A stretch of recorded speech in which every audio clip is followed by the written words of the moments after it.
কাল মোহনমলের সামনে মিটিং এ দেখলাম একটা যুব ব্যানারে 21শে জুলাইকে সার্থকতা এনে দেওয়ার জন্য, 21শে জুলাইয়ের প্রচার করার জন্য নবনির্বাচিত যুব সাংগঠনিক জেলা সভাপতি তিনি মোহনমলের ওখানে একটা ডাক দিয়েছিল।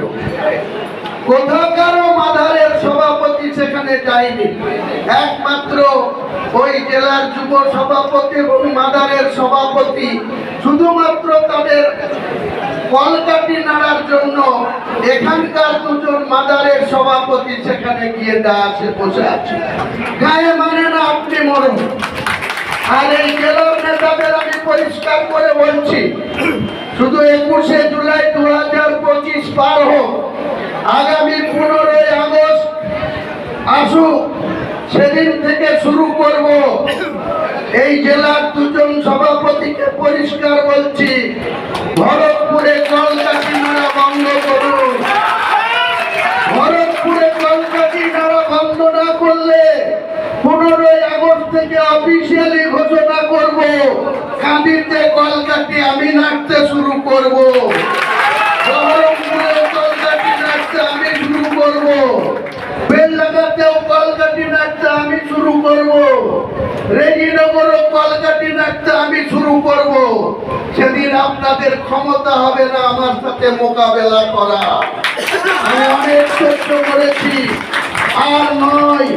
এই ভরতপুর বিধানসভা, একটু আগে আমাদের একজন কর্মী, বলিষ্ঠ কর্মী বলছিল, গতবারে আমি এত প্রতিকূলতার মধ্যেও, এত বিরোধিতার মধ্যেও 12টা প্রধানের মধ্যে 9টা প্রধান সরাসরি বিরোধিতা করার পরেও এই 4 জন এই সাব ডিভিশনে 4টে সিট, খড়গ্রাম, কাঁদি, বড়ুয়ার, ভরতপুর, সবার থেকে বেশি মার্জিনে আমি মানুষের দোয়া আশীর্বাদে সমর্থনে আমি 383 মার্জিন নিয়ে জিতেছিলাম। এবং সবার আগে আমার বেলা 2টোর মধ্যে কাউন্টিং থেকে রেজাল্ট ডিক্লেয়ার হয়েছিল।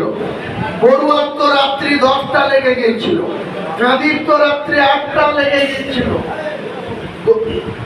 খড়গ্রামেরও সন্ধ্যা 6টা বেজে গিয়েছিল। কিন্তু একই সময় গণনা শুরু হওয়ার পরেও বেলা 2টোর মধ্যেই ভরতপুর বিধানসভার রেজাল্ট ইলেকশন কমিশনের পক্ষ থেকে ডিক্লেয়ার করে দেওয়া হয়েছিল। আমি 43,383 মার্জিন রেখে ইমন কল্যাণ মুখার্জির পদ্মফুলের প্রার্থীকে পরাজয় ঘটিয়ে 16 থেকে 21 এক্সিস্টিং যে এমএলএ ছিল কমলেশ চ্যাটার্জি হাত প্রতীকের, তাকে 3 নম্বরে ফেলে দিয়ে আমি কিন্তু নির্বাচিত হয়েছি।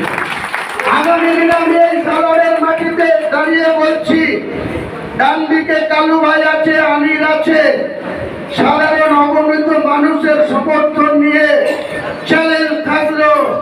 আমি মুর্শিদাবাদ জেলার তৃণমূলের প্রতীকে যতগুলো প্রার্থী কন্টেস্ট করবে সবার থেকে বেশি মার্জিন নিয়ে আবার মমতা বন্দ্যোপাধ্যায়ের হাতকে শক্তিশালী করার জন্য নির্বাচিত হয়ে কলকাতায় যাব, বিধানসভায় যাব। যত খুশি আপনারা বিরোধিতা শুরু করুন, সেই বিরোধিতার মাত্রাটা যেন বেশি না অতিক্রম করে।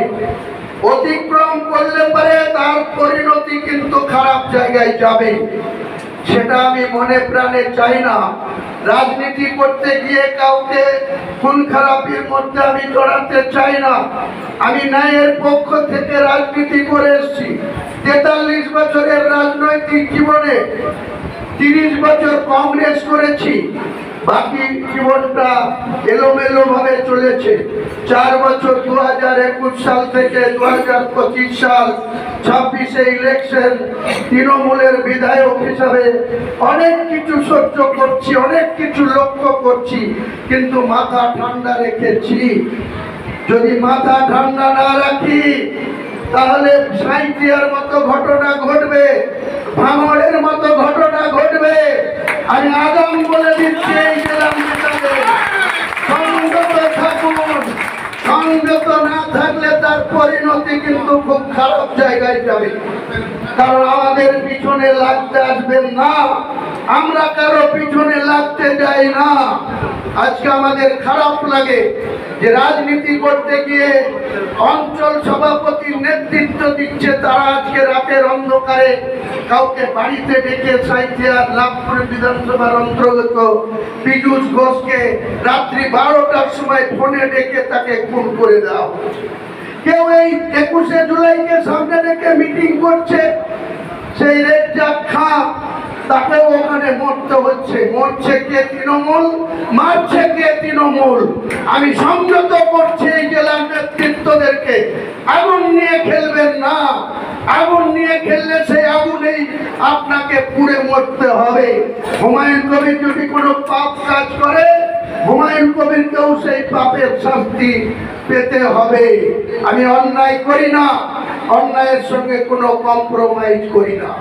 আজকে সালারে দাঁড়িয়ে নতুন করে বলছে আমার চ্যালেঞ্জ, 2021-এ মমতা বন্দ্যোপাধ্যায় এখানে আমার নামটা শুধু ডিক্লেয়ার করেছিল।